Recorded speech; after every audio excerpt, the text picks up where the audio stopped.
Hello learners, welcome to banking solutions. आज की इस वीडियो में हम 18 नवंबर करंट अफेयर्स को डिटेल में कवर करने वाले हैं। चलिए करंट अफेयर्स की ओर बढ़ते हैं। First question, which ministry notified the digital personal data protection DPDP rule 2025 on 13 November 2025? The answer is ministry of electronics and information technology. Okay, इस न्यूज को हम डिटेल में कवर करते हैं। तो 13 नवंबर को मेटी ने digital personal data protection rule 2025 notify कर दिया। इससे डीपीडीपी एक्ट 2023 ऑफिशियली ऑपरेशनल हो गया है। रूल का फोकस है यूजर कंसेंट, डेटा प्रोसेसिंग का कंट्रोल, डेटा ब्रीच रिपोर्टिंग और कंपनीज की अकाउंटेबिलिटी। ठीक है, अब डिजिटल पर्सनल डेटा को सिक्योर रखना, मिसयूज ना होना और यूजर को अपने डेटा पर राइट मिले, ये पूरा फ्रेमवर्क इंश्योर करता है। प्राइवेट कंपनीज को स्ट्रिक्ट कंप्लायंस फॉलो करना होगा। ये आपका वन लाइन समरी है और हिंदी में यहाँ पे सेम चीज यहाँ पे आपको दिख रहा होगा हिंदी में। मैंने आज प्रोबेबल क्वेश्चन हटा दिया है, अब से प्रोबेबल क्वेश्चन मैं आपको नहीं दूंगा। अगर आपका डिमांड आया तो ऐड करेंगे हम, ठीक है। अगला क्वेश्चन आप सभी के सामने है। Intellipaat partnered with which mission to launch the national Yuva AI for all AI literacy program? तो इसका आंसर हो जाएगा India AI mission, option number C, ठीक है। डिटेल में इस चीज को हम कवर करते हैं। तो इंटेलीपार्ट ने इंडिया एआई मिशन के साथ मिलकर युवा एआई फॉर ऑल लॉन्च किया है। इसका मेन एम है एआई लिटरेसी को नेशनल वाइड स्प्रेड करना। स्टूडेंट्स, यूथ और वर्किंग प्रोफेशनल के लिए इजी कोर्सेज, मास्टर क्लास और मेंटरशिप प्रोवाइड की जाएगी। इंडिया एआई का टारगेट है future ready AI workforce create करना। ये प्रोग्राम रिस्पॉन्सिबल एआई और इमर्जिंग टेक अवेयरनेस को प्रमोट करता है, ठीक है। वन लाइन समरी और हिंदी वालों के लिए एक्सप्लेनेशन, ठीक है। नेक्स्ट क्वेश्चन आप सभी के सामने है। Which organization launch the multilingual model on the ई-सिन प्रमाण पोर्टल इन नवंबर 2025? ठीक है, ई साइन प्रमाण पोर्टल, ठीक है। तो इसका आंसर हो जाएगा आपका central board of film certificate, CBFC, ठीक है। डिटेल में इस चीज को हम कवर करते हैं। सीबीएफसी ने ई साइन प्रमाण पोर्टल पर एक नया मल्टीलिंगुअल मॉडल लॉन्च किया है। अब फिल्म मेकर्स एक सिंगल एप्लीकेशन में मल्टीपल लैंग्वेज में फिल्म सबमिट कर सकते हैं। ये ऑप्शनल फीचर है, एग्जिस्टिंग प्रोसेस के साथ पैरेलल चलेगा ये, ठीक है। इससे डुप्लीकेशन कम होगा, ट्रांसपेरेंसी बढ़ेगी और certification process digital plus convenient बन जाएगा, ठीक है। फिल्म इंडस्ट्री के लिए ये major ease of doing business step, ठीक है। अगले न्यूज की ओर हम बढ़ते हैं। अगला न्यूज है president Draupadi Murmu's visit to Botswana in November 2025 was significant because it was the first ever visit by whom? इसका आंसर क्या होगा? तो इसका आंसर होगा first ever state by an Indian president to Botswana, ठीक है। ऑप्शन नंबर सी इसका सही आंसर होगा। डिटेल में इस चीज को हम कवर करते हैं। 11 से 13 नवंबर 2025 को प्रेसिडेंट द्रौपदी मुर्मू बोट्सवाना के स्टेट विजिट पर गई। ये हिस्टोरिक था क्योंकि पहली बार कोई इंडियन प्रेसिडेंट बोट्सवाना गई। उनके लिए अंगोला बोट्सवाना टूर एक फाइनल लेग था। यहाँ trade, mining, health, education, wild life cooperation पर टॉक्स हुई। इंडिया और अफ्रीका पार्टनरशिप को डीपन करने के लिए ये मेजर डिप्लोमेटिक स्टेप था, ठीक है। हिंदी वालों के लिए यहाँ पे रहा अगला क्वेश्चन, ठीक है। अगला क्वेश्चन है, Axis Bank organized the 10th edition of its MSME Knowledge Series Evolve in November 2025 at which location? तो Kozhikode Kerala, option number C इसका सही आंसर होगा। डिटेल में इसको कवर करते हैं। एक्सिस बैंक ने कोझिकोडे में इवॉल्व नॉलेज सीरीज का 10th एडिशन ऑर्गेनाइज किया। थीम था MSMEs powering the USD 10 trillion economy. 100+ entrepreneurs and ने पार्टिसिपेट किया और डिस्कस किया कि MSME 2032 तक इंडिया को 10 ट्रिलियन इकोनॉमी बनाने में कैसे कंट्रीब्यूट कर सकते हैं। इवॉल्व 10 साल में 50+ सिटीज में 10,000 से ज्यादा एंटरप्रेन्योर्स को इंगेज कर चुका है, ठीक है। अगला न्यूज आप सभी के सामने है। अगला न्यूज है, from which date SBI's M cash facility become unavailable on online SBI and YONO life? तो 1 दिसंबर 2025 से इंपॉर्टेंट क्वेश्चन है। ठीक है, इसको डिटेल में हम कवर करते हैं। तो एसबीआई ने अनाउंस किया है कि एम कैश फैसिलिटी 30 नवंबर 2025 के बाद डिसकंटिन्यू हो जाएगी। 1 दिसंबर से ऑनलाइन एसबीआई और यूनो लाइट पर अवेलेबल नहीं होगी। एम कैश एक क्विक ट्रांसफर सिस्टम था जिसमें बैंक डिटेल्स की जरूरत नहीं होती थी। बैंक अब कस्टमर को यूपीआई, नेफ्ट, आईएमपीएस और यूनो ट्रांसफर जैसे सिक्योर चैनल यूज करने पर शिफ्ट कर रहे हैं। ठीक है, अगले न्यूज की ओर हम बढ़ते हैं।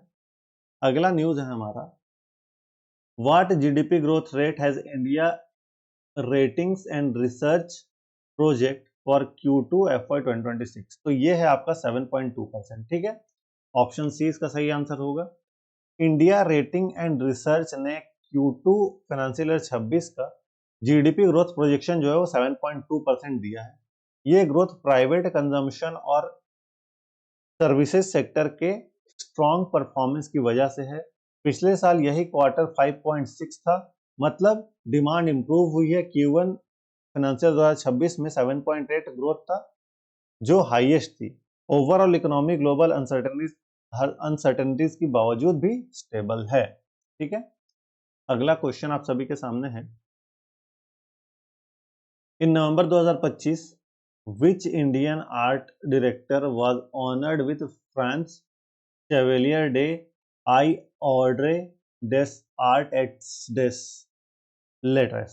ठीक है, तो इसका आंसर हो जाएगा ठोटा थरानी, ऑप्शन नंबर सी। ठीक है, renowned art director and Padma Shri awardee Thota Tharani को फिनांस का प्रेस्टिजियस अवार्ड मिला। ठीक है, अवार्ड का नाम यहाँ पे देख सकते हैं, थोड़ा टेढ़ा है तो बार बार मैं नहीं पढ़ूंगा। ठीक है, तो ये उनके लिए life time contribution Indian cinema, theatre और प्रोडक्शन डिजाइन के लिए दिया गया है। नायक, इंडियन, शिवाजी जैसे आइकॉनिक सेट डिजाइन उन्होंने बनाए थे। ये इंडिया फ्रांस कल्चरल टाइज को भी स्ट्रॉन्ग करता है। ठीक है, अगला न्यूज आप सभी के सामने है। Till which year has the tenure of Mallika Srinivasan as PESB chairperson been extended. तो ये 2026 तक एक्सटेंड किया गया। ऑप्शन नंबर 30 का सही आंसर होगा। MOPP&P ने मल्लिका श्रीनिवासन के PESB चेयरपर्सन टेन्योर का 1 साल और एक्सटेंड कर दिया है। 19 नवंबर 2025 से 18 नवंबर 2026 तक ACC appointment committee of cabinet ने अप्रूवल दिया। मल्लिका श्रीनिवासन TAFE के फॉर्मर चेयरपर्सन CPSEs के टॉप मैनेजमेंट सिलेक्शन में की रोल प्ले करती हैं। कंटिन्यूटी इंश्योर करने के लिए उनका टेन्योर एक्सटेंड हुआ है। ठीक है, अगला न्यूज आप सभी के सामने है। Which company delivered the first human-rated L110 state Vikas engine to ISRO for Gaganyaan mission? तो Godrej aerospace, option number C इसका सही आंसर होगा। गोदरेज एरोस्पेस ने इसरो को पहला ह्यूमन रेटेड L110 स्टेज विकास इंजन डिलीवर किया। ये गगनयान मिशन के लिए ह्यूज माइलस्टोन है। ह्यूमन रेटेड का मतलब है हाईएस्ट सेफ्टी स्टैंडर्ड फॉलो करता है ये, बिकॉज एस्ट्रोनॉट्स के लिए ये एस्ट्रोनॉट्स को ये लेकर जाना है। ठीक है, और ये इंजन LMV-3 रॉकेट का कोर स्टेज में मेजर थ्रस्ट देता है। इंडस्ट्री इसरो पार्टनरशिप का स्ट्रॉन्ग एग्जांपल है ये। ठीक है, तो ये क्या करेगा, ये एस्ट्रोनॉट को लेकर जाएगा वहां। अगला, तो which DRDO laboratory developed the new generation man portable autonomous underwater vehicle MPAUVs? का आंसर हो जाएगा NSTL। ठीक है, डिटेल में इस चीज को कवर करते हैं हम। Naval science and technology laboratory. ठीक है, DRDO की NSTL लैब ने new gen man portable AUVs develop किए हैं जो specially mine counter measure operation के लिए है। ठीक है, ये अंडर वाटर व्हीकल्स ऑटोनोमस हैं, माइंस डिटेक्ट, क्लासिफाई और न्यूट्रलाइज कर सकते हैं। इंडिया अब USA, UK, France, China, Sweden जैसे कंट्रीज की लीग में आ गया है उनके पास जिनके पास एडवांस्ड MPAUVs टेक है। ठीक है, अगले न्यूज की ओर हम बढ़ते हैं। Which country topped the medal tally at the 24th Asian archery championship 2025? इसका आंसर हो जाएगा इंडिया। ठीक है, ढाका में 18 से 14 नवंबर 2025 को एशियन आर्चरी चैंपियनशिप हुई। इंडिया और साउथ कोरिया ने 10-10 मेडल जीते, लेकिन इंडिया 6 गोल्ड के साथ टॉप पर रहा। बिगेस्ट हाईलाइट बी धीरज और अंकिता भक्त ने हिस्ट्री रची। पहली बार किसी इंडियन मेल और फीमेल रिकर्व आर्चर ने इंडिविजुअल गोल्ड जीता है। रिकर्व और कंपाउंड दोनों कैटेगरीज में इंडिया ने 5-5 मेडल जीते हैं। तो ये इंपॉर्टेंट है, आर्चरी से रिलेटेड भी चीजें पढ़ लीजिएगा कि बो का साइज क्या होता है, एरो का लेंथ क्या होता है, ये चीजें भी एग्जाम में पूछी जाती है। तो इन सभी चीजों को भी आप एक बार जरूर से पढ़ के जाइएगा। और बाकी ये नाम तो आपको याद रखना ही रखना है, कितने मेडल लाए, कितने गोल्ड, कितने सिल्वर, कितने ब्रोंज लाए गए हैं। बी धीरज और अंकिता भक्त, इन दोनों का नाम भी याद रखना है। ठीक है, सभी चीजें आपको इंपॉर्टेंट, आपको एग्जाम में आर्चरी से रिलेटेड कोई स्टैटिक फैक्ट भी पूछ सकता है, तो आर्चरी का स्टैटिक फैक्ट भी आपको पढ़ के जाना है। ठीक है, तो अगले न्यूज की ओर हम बढ़ते हैं। खैर ये तो लास्ट न्यूज था, अगला न्यूज तो है नहीं। चलिए, इसका पीडीएफ की बात करें तो पीडीएफ आपको टेलीग्राम ग्रुप पे मिल जाएगा। बाकी टेलीग्राम ग्रुप का लिंक आपको डिस्क्रिप्शन में मिल जाएगा, ज्वाइन जरूर से कर लीजिएगा। अपना फीडबैक कमेंट सेक्शन में जरूर शेयर करिएगा और हमारे चैनल को सब्सक्राइब कर लीजिए ताकि आने वाले वीडियोस नोटिफिकेशन आपको मिलती रहे। जस्ट आप यहाँ क्लिक कर सब्सक्राइब कर सकते हैं, सब्सक्राइब करके हमें सपोर्ट करें, इससे हमें मोटिवेशन मिलता है और वीडियो लाने की। आपको किसी प्रकार डाउट है, कोई सजेशन है, फीडबैक देना, आप कमेंट सेक्शन में दे सकते हैं। आपको आपके एग्जाम के लिए all the best. Thank you.